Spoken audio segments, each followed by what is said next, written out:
TTA ADC ঠিকাদারদের অধিকার হরণে বৈষম্যের অভিযোগ, পিডব্লিউডির বিধিনিষেধ প্রত্যাহারের দাবিতে বিধায়ক ও এমডিসিদের ডেপুটেশন।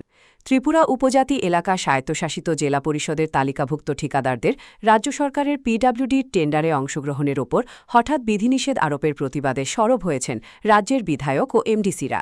সম্প্রতি পিডব্লিউডির মুখ্য বাস্তুকারের কাছে দেওয়া এক স্মারকলিপিতে বিধায়ক রঞ্জিত দেববর্মা, ফিলিপ কুমার রিয়াং ও পাখানন জামতনা এবং এমডিসি জেমস দেববর্মা ও সুরাজ দেববর্মা জানান যে পূর্বে এডিসির ঠিকাদাররা নিয়ম মেনেই পিডব্লিউডির বিভিন্ন কাজে অংশ নিতেন, কিন্তু এখন কোনো সুনির্দিষ্ট কারণ ছাড়াই তাদের সেই আইনি অধিকার কেড়ে নেওয়া হয়েছে।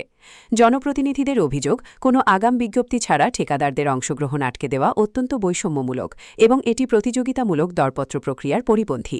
বর্তমান সরকারের উন্নয়নের স্লোগান থাকা সত্ত্বেও কেন স্থানীয় ঠিকাদারদের বড় কাজগুলো থেকে ব্রাত্য রাখা হচ্ছে তা নিয়ে তারা প্রশ্ন তুলেছেন এবং এর ফলে 3,86,00,000 টাকার সড়ক উন্নয়ন প্রকল্পের মতো কাজগুলোতেও অনিশ্চয়তা তৈরি হয়েছে। স্মারকলিপিতে জানানো হয়েছে যে অনেক ঠিকাদারের জমা দেওয়া টেন্ডারও বর্তমানে প্রশাসনিক স্তরে ঝুলে রয়েছে, যা ঠিকাদার মহলে ব্যাপক অসন্তোষ সৃষ্টি করেছে। এই অবস্থায় দ্রুত পরিস্থিতি বিবেচনা করে আরোপিত বিধিনিষেধ প্রত্যাহার করার এবং টিটিএ এডিসির বৈধ ঠিকাদারদের পুনরায় পিডব্লিউডির কাজে অংশগ্রহণের সুযোগ দেওয়ার জন্য মুখ্য বাস্তুকারের কাছে জোরালো অনুরোধ জানানো হয়েছে। কিছুদিন আগে আমরা জানতে পারি যে টিটিএ এডিসি থেকে যারা লাইসেন্স নিয়েছে পিডব্লিউডি মানে কন্ট্রাক্ট কাজের জন্য বা লাইসেন্স রিলিজমেন্ট যারা নিয়েছে তাদেরকে স্টেটে কোনো টেন্ডারে অংশগ্রহণ করতে নিষেধ করা হয়েছে।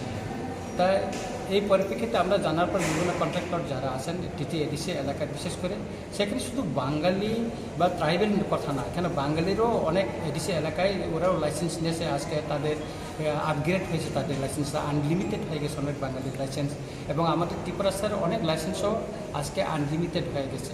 তো হঠাৎ করে গভর্নমেন্ট একটা ডিসিশন নিল যে টিটিএ এডিসির এলাকায় যারা লাইসেন্স নিয়েছে তারা স্টেটে টেন্ডার করতে পারবে না।